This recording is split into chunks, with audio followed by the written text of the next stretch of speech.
My name is Gabe Howard, and I live in Columbus, Ohio.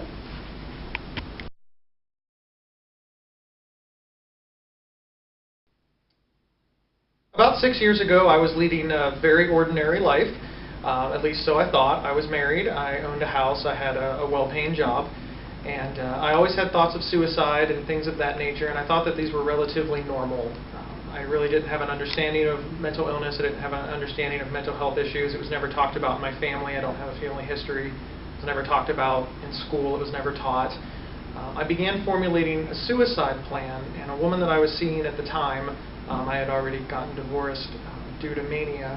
A woman that I was seeing at the time, she had an excellent understanding of mental health issues, and she saw that I was planning on committing suicide, and she tricked me into going to the emergency room.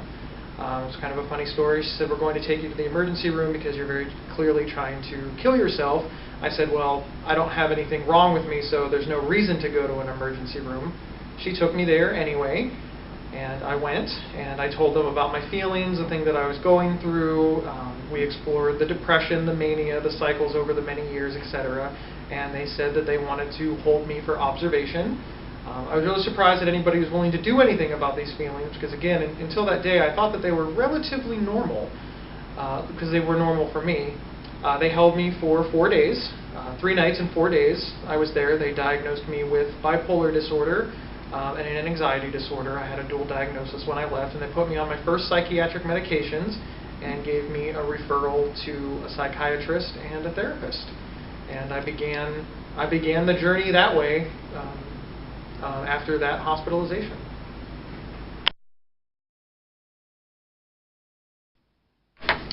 Before I was diagnosed, I didn't realize that there was anything wrong, and I exerted myself past the point of my capabilities. I had a really good job. It was a stressful job. It was a high-paying job, and I owned the things that come with the success of that, and now I don't. I no longer have a house. I no longer have an expensive car. So my day-to-day life is less. I can no longer work 60, 70-hour weeks because, pushing myself to that extent and being suicidal and possibly dying or being miserable, unhappy, depression, forcing myself into mania, it's not a fair trade-off. So, I work less. I work from home. NAMI is very accommodating, obviously. So I'm very fortunate to have that position. But I make considerably less. I probably make 1/10 of what I made previously.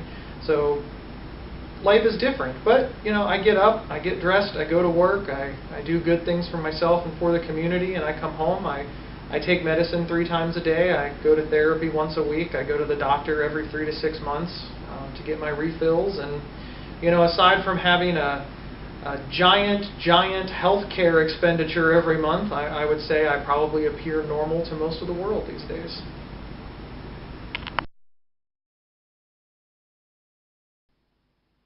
Obviously, mental health advocacy takes up a lot of my spare time. I mean, aside from my work for NAMI as the NAMI Walk Manager and fundraiser, which I'm paid for, the majority of my mental health advocacy outside of my job is unpaid.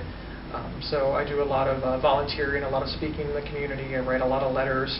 I've testified in front of the legislature. I'm on the board of NAMI Ohio. So of course that's all unpaid and volunteer hours.